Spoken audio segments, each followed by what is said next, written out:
Thanks. I think first of all I'd like to ask you, why are you retiring? Well, next Parliament I'll be over 80, and I think somebody younger is needed in my constituency. My constituency is the best constituency in the country. I think it ought to have a young MP here in the House of Commons, and I'm sure that one will be coming to represent Ebervale, and Blaine and Gwent will be a very good member, and so that's the reason, no other reason. What's your first memory of the Commons? Well, my first absolute memory was being taken here by my father, who was a Liberal member here, and he showed me the gallery, and he introduced me to some of the debates here, and I heard some of the debates in 1931, just before I was going to go up and sit for an examination in Oxford, and I heard the debates then between Philip Snowden and Churchill. They were the great rivals of those days. Philip Snowden was a marvellous debater, sharper, quicker than Churchill himself maybe, but I heard them then. And then I heard quite a lot of some of the other great debates later. The one, of course, that sticks out most sharply in my memory is the tremendous debate that took place here in 1940, which was the debate which overthrew the old Chamberlain government and put in the Churchill government.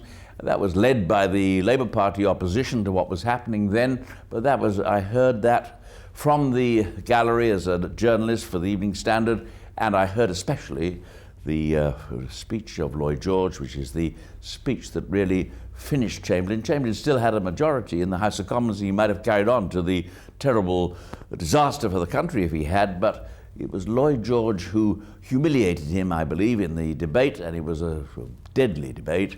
And as a result, I think, of all those accumulative facts, but it was a great debate to see. And of course, it was the House of Commons at its very best, rescuing the nation. A few years before, you could have seen the House of Commons at its worst, licking the boots of Hitler and Mussolini and pretending that we could have peace on those kind of terms. And the people who spoke out against that, whether Churchill on the Tory side or Aneurin Bevan and others on the Labour side, were very often shouted down and, or at any rate, didn't get a hearing. But that's what the House of Commons is about. It's got some great moments, but some terrible moments, and sometimes it's only at the 13th hour that it comes to the rescue, but fortunately it does then. And usually it's the rebels who've used the place most adventurously who come to the rescue of the country at such moments.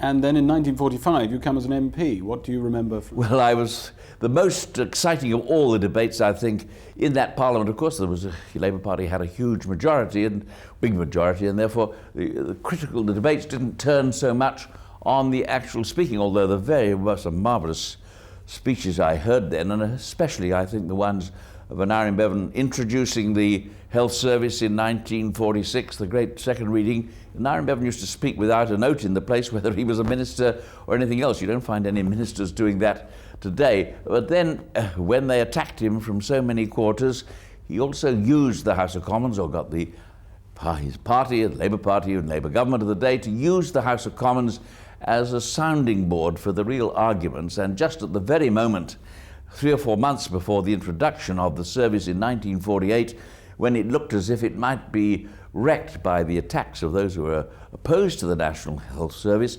it was Aneurin Bevan who said, all right, let's have another debate in the House of Commons and we'll see what the House of Commons says about it. And so he used it as a great sounding board for the nation. That speech was another one that was a tremendous one. And then I also remember Aneurin Bevan's resignation speech when I was sitting down just below him. I was one of the very few people who was supporting what was saying. There were only about a dozen of us. Jenny Lee, Jenny and Die's husband and wife together were opposing it, but there were a few others, but very, very few. But if anyone looks back at what he said in the speech, it was partly a defence of the health service, partly a prophecy of what would happen if charges were allowed and how they might be piled up much later on. But it was also a prophecy of how we could escape the Cold War in the years to come. And so it was a very important speech too, and even though it was received in icy silence then, it was still a very great speech. And sometimes the very greatest speeches in this place have been delivered to people who don't want to listen but have to listen, because the speaker is amongst the great ones. After 45, after the health debates, do other particular debates stand out as the House sort of coming to the forefront of public... Yeah, well, one of the ones, who, of course, was where Churchill tried to get his own back on Aneurin Bevan and the government. Churchill hated being out and defeated in 1945. That's understandable because he's a human being, and of course he hated it, but he had a special venom, I think, against Aneurin Bevan. Aneurin Bevan had attacked him during the war, but what Aneurin Bevan was doing wasn't just attacking Churchill, he was keeping alive the possibility of this place having a right to free speech during a war. It's much more difficult during a war. Some of the greatest speakers in this place have been those who have kept it alive during times when there were people say, because there's a war on, you must stay silent, you mustn't raise any awkward questions. That's what they said to Charles James Fox at the time of the Napoleonic Wars. That's what they said to Aneurin Bevan during the last Great War. It wasn't because he was opposed to the war, but he was determined that this House of Commons should discuss the measures that were brought forward, and I believe one of the very greatest things that Aneurin Bevan did was to keep alive this House of Commons during the period. Churchill, if it had been left to him, he would have been quite happy that the place just became an assembly which greeted his own rations. He had his own views about these things, but coming back to it, I think that Churchill tried to get his revenge on Aneurin Bevan in the period after 45, and to some extent occasionally succeeded, but Churchill didn't understand what was happening in that period. He didn't have the slightest interest in the foundation of the National Health Service, for example, and he called Aneurin Bevan, who'd introduced it, the Minister of Disease, which wasn't a very pleasant way of conducting the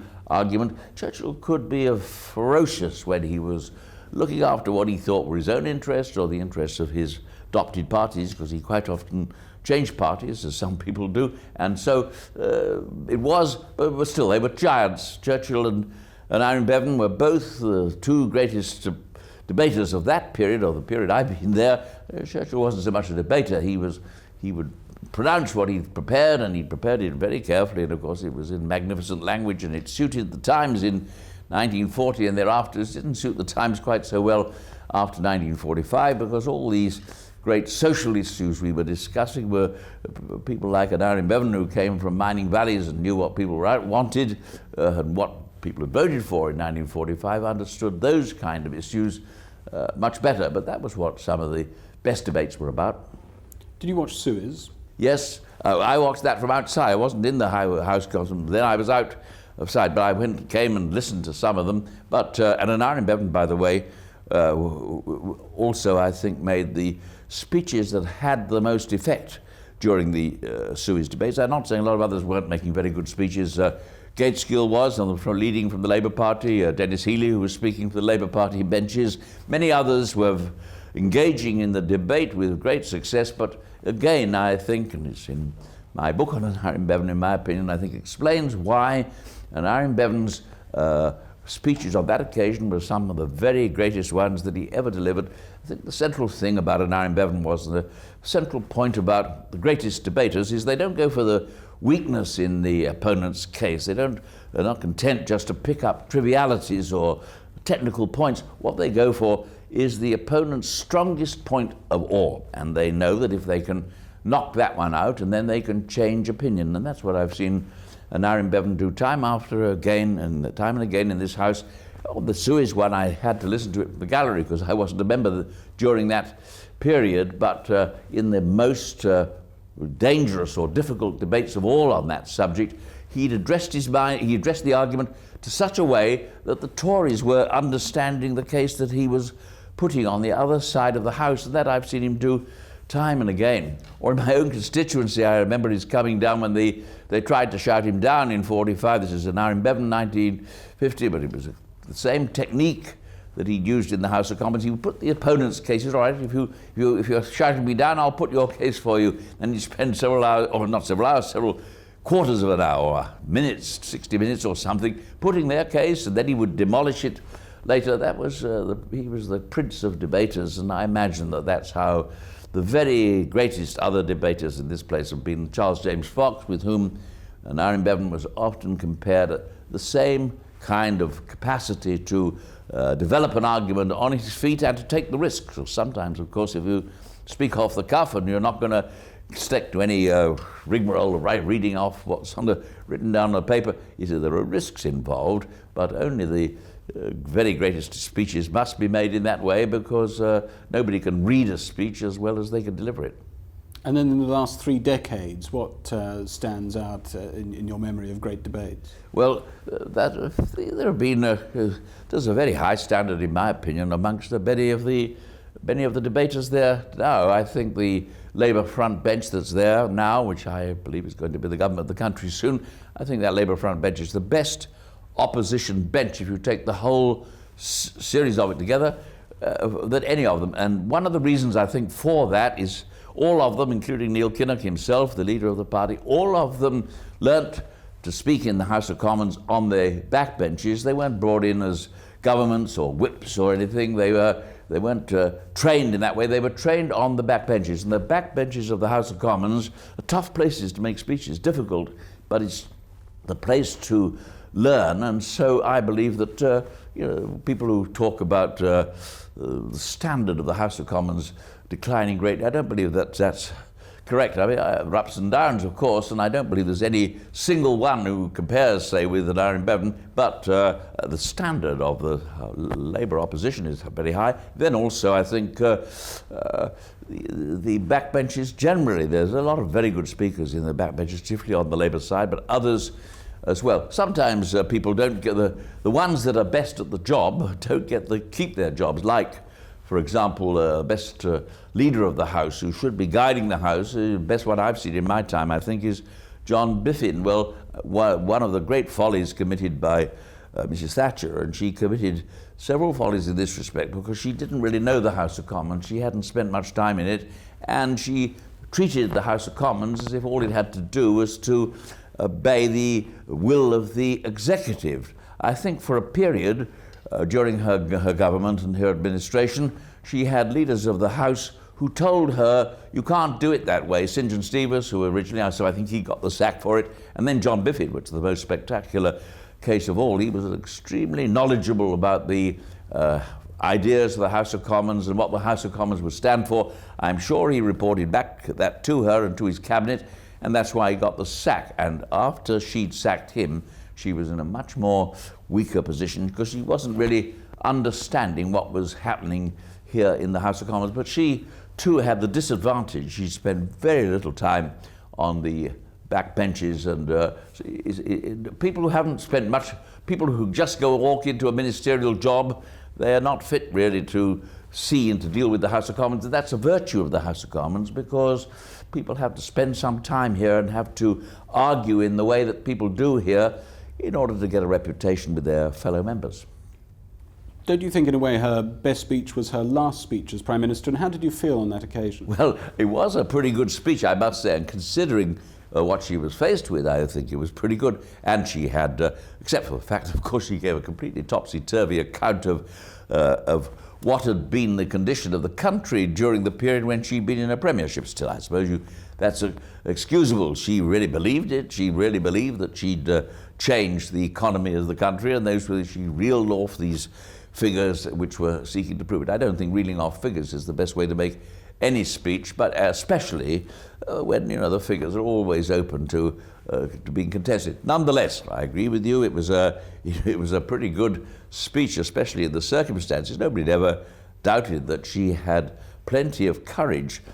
Difficulty is that she lacked the other great quality that should go in politics, and that's an imagination. The greatest politicians, political leaders, in my opinion, are those who combine the two qualities, the courage and the imagination. Aneurin Bevan, Churchill certainly had the both. But if you only got one and not the other, well, the courage can become just stubbornness and foolhardiness, which it did in the case, for example, of the poll tax. It took a pretty thick hide to try and say, here, we're going to push through that tax.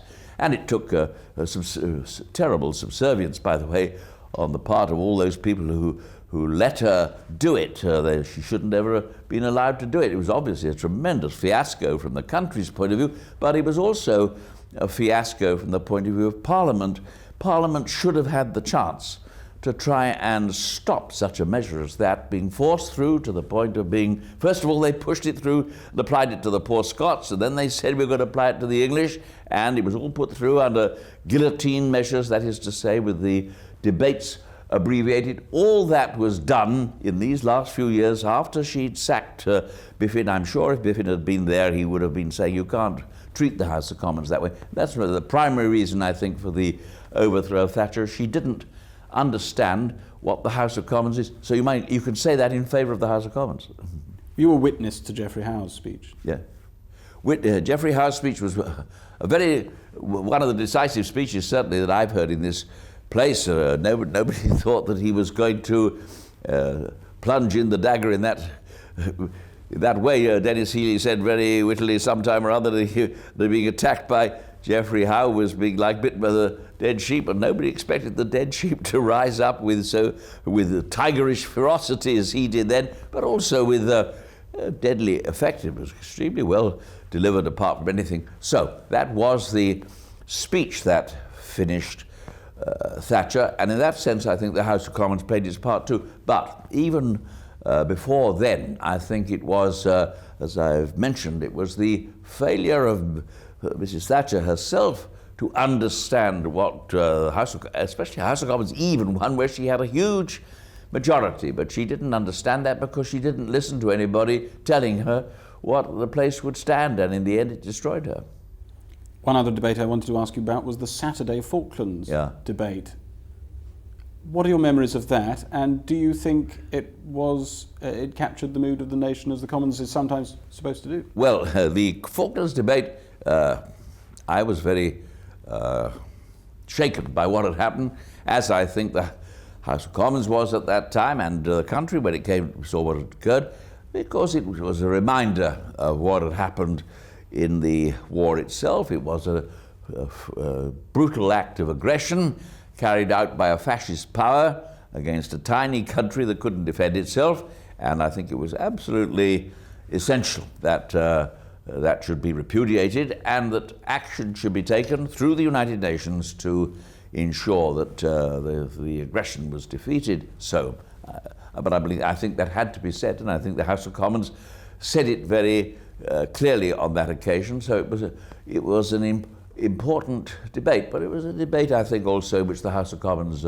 remembered what had happened before, and I certainly wasn't prepared to sit down and say, well, here we are quite prepared to let the fascist dictator get away with it. I also think that if we had taken that view, the country had taken that view, well, you would never have seen any restoration of the power and authority of the United Nations, and we in the Labour Party had always been in favour of that, right from 1945. Indeed, some of the main arguments we put at every successive election was saying here, we must re-establish the authority of the United Nations. We certainly wouldn't have succeeded in doing that if at the time of the challenge to the Falklands we said, oh, well, you don't have to worry about that, it's a long way away, and so, like Czechoslovakia, it's a country of which we know so little that nothing need be done. But it wasn't Czechoslovakia, obviously, and do you think, in a sense, that 82 debate was a little too gung-ho, that people's minds were a little too much in the past, people too worried about repeating the mistakes? Well, I think it's a good idea not repeating mistakes, especially when they've been rubbed in on you so much. I think the idea that you should allow aggression to pay, I think, is quite wrong. Just as in the Kuwait debate, I think it was a great tragedy that it had to be done, and of course it led to some terrible events too, but still, I think it was quite right that the action should be taken to prevent the success of the invasion of Kuwait. But I think also it would have been a good deal better if on some other instances we'd taken action during this period. For example, at the time of the aggression against Cyprus by the Turks, I think if action should have been taken, could have been taken in a different way, then I was a member of the government then, and I raised it in that cabinet, but we didn't get anything like as far as we should have done. But if we had succeeded then, we might have saved a lot of agony in Cyprus, and we might have stopped a lot of troubles elsewhere. So, and as now, of course, again, in these last few months, we've seen these kind of developments. Personally, I strongly support the dispatch of United Nations troops to Yugoslavia. I think if we hadn't done that, then the dangers of the war there spreading would be very much greater. I know that it's difficult and awkward, but nonetheless I think it's quite right that action should be taken there. So I don't, so far from opposing measures to restore the authority of the United Nations, I think that should be one of the main purposes of this decade ahead. And I'm sure the House of Commons can play its part in ensuring that happens.